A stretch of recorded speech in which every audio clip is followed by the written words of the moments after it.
Avengers doomsday, ये नाम सुनकर एक्साइटमेंट होनी चाहिए थी, गूजबम्स आने चाहिए थे, दिल के अंदर वही पुराना वाला मार्वल थ्रिल जाग जाना चाहिए था। लेकिन सच बताऊं तो ऐसा कुछ नहीं हुआ। मुझे एक्साइटमेंट तो महसूस हो रही है, पर मुझे साथ में गुस्सा भी आ रहा है। और ये गुस्सा किसी रैंडम फिल्म को लेकर नहीं है, ये गुस्सा उस चीज को लेकर है जिसने एक पूरी जनरेशन को स्टोरीज से प्यार करना सिखाया था। एवेंजर्स डूम्सडे मुझे इसलिए नहीं डराती क्योंकि ये खराब हो सकती है, बल्कि इसलिए डराती है क्योंकि ये मार्वल के पैनिक को एक्सपोज करती है। और सबसे खतरनाक बात ये है कि मार्वल को खुद नहीं पता कि वो पैनिक में है। आज एक बात समझना बहुत जरूरी है, मार्वल मर नहीं रहा है, मार्वल फाइनेंशियली फेल भी नहीं कर रहा है, मार्वल अब भी करोड़ों कमा रहा है, रिकॉर्ड्स तोड़ रहा है, हेडलाइन बना रहा है। और प्रॉब्लम ये भी नहीं है कि लोग मार्वल को देखना छोड़ रहे हैं, प्रॉब्लम ये है कि लोग मार्वल को गलत वजहों से देख रहे हैं। स्पाइडरमैन नो वे होम इसलिए नहीं चली क्योंकि उसकी कहानी एक्स्ट्राऑर्डिनरी थी, वो इसलिए चली क्योंकि स्क्रीन पर एक के बाद एक स्पाइडरमैन आए और थिएटर तालियों से गूंज उठा। ऑडियंस कहानी में नहीं, मेमोरी लेन में चली गई। डेडपूल एंड वुल्वरीन की भी हाइप स्टोरी की वजह से नहीं थी क्योंकि ह्यूज जैकमैन वापस आ रहा था। फैंटास्टिक फोर को लेकर भी एक्साइटमेंट स्क्रिप्ट की वजह से नहीं थी, बल्कि कास्टिंग रूमर्स की वजह से थी और डॉक्टर डूम के फर्स्ट ग्लिम्स की वजह से थी। मार्वल ने एक बहुत डेंजरस लेसन सीख लिया है,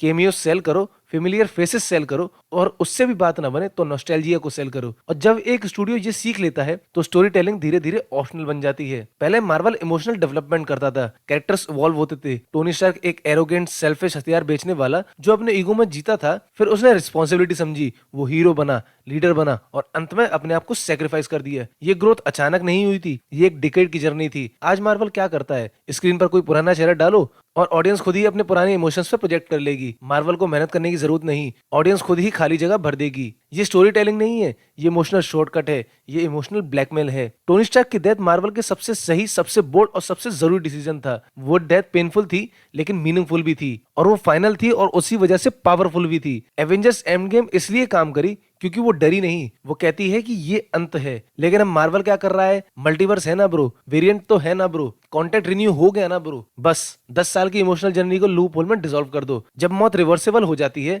तो सेक्रीफाइस अपनी वैल्यू खो देते हैं। लेजेंड्स जब कॉन्सिक्वेंसेस के बिना लौट आते हैं तो उनके जाने का दर्द भी फेक लगने लगता है। रॉबर्ट डाउनी जूनियर का डॉक्टर डूम बनना सुनने में बहुत थ्रिलिंग है, कैप्टन अमेरिका का वापस आना भी बहुत ही ज्यादा थ्रिलिंग है, इसमें कोई शक नहीं है। गूजबम्स आते हैं, एक्साइटमेंट होती है, लेकिन एक्साइटमेंट ही स्टोरी टेलिंग नहीं होती। डॉक्टर डूम टोनी स्टार्क का डार्क रिफ्लेक्शन नहीं है, वो रूलर है, वो फिलोसोफर है, वो ट्रेजिक है और वो टेरिफाइंग है, बिना जोक के, बिना चार्म के, बिना क्विप्स के। अगर मार्वल ने जरा सी भी आयरन मैन वाली फेमिलियरिटी इस्तेमाल की, जरा सी भी ऑडियंस रिकॉग्निशन पर भरोसा किया, तो डूम एक लेयर्ड विलन नहीं बनेगा, वो एक नॉस्टैल्जिया स्टंट बन जाएगा और उस पर टोनी स्टार्क की सैक्रिफाइस ऑफिशियली मीनिंगलेस हो जाएगी। मार्वल एक बहुत बड़ी चीज कंफ्यूज कर बैठा है, ऑडियंस लव और ऑडियंस डिपेंडेंसी। फैंस पुराने कैरेक्टर इसलिए नहीं चाहते क्योंकि उन्हें परमानेंस पर भरोसा चाहिए, उन्हें ये जानना है कि जब कोई जाता है तो वो सच में जाता है। एंड गेम इसलिए हिस्टोरिक थी क्योंकि उसने चीजों को खत्म किया। स्टीव चला गया, टोनी स्टार्क चला गया और नताशा भी चली गई। उस मूवी में कॉन्सिक्वेंसेस थे।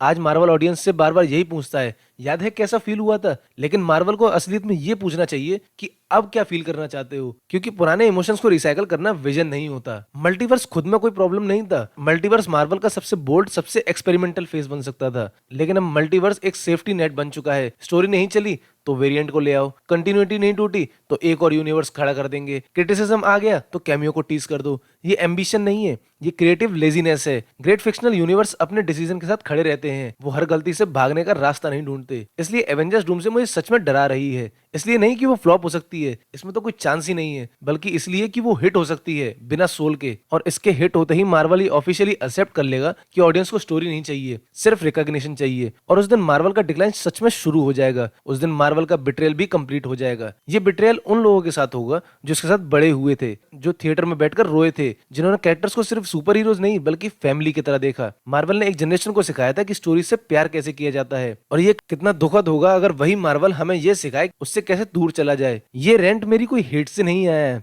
ये डिसअपॉइंटमेंट से भी आगे की चीज है, ये ग्रीफ है। मैं नहीं चाहता मार्वल फेल हो, मैं चाहता हूं कि मार्वल फिर से मैटर करे। मुझे नए हीरोज चाहिए जिनके रियल आर्क्स हो, मुझे विलन चाहिए जो गिमिक ना हो, मुझे डेथ चाहिए जो फाइनल हो, और मुझे एंडिंग चाहिए जो डरे नहीं। अगर एवेंजर्स डूम्सडे फेल होती है, जिसके चांसेस बहुत ही कम हैं, तो एक्सपेक्टेशन की वजह से नहीं होगी, वो इसलिए फेल होगी क्योंकि मार्वल भूल गया है कि हमने उसे पसंद क्यों किया था। अगर ये फिल्म हिट हुई सिर्फ नॉस्टैल्जिया के दम पर, जिसके 100% चांसेस हैं, तो मार्वल जीत जाएगा, लेकिन कहानी हमेशा के लिए हार जाएगी। अगर आपको ये वीडियो पसंद आया हो तो वीडियो को लाइक करें, चैनल को सब्सक्राइब करें। मिलते हैं अगली वीडियो के अंदर।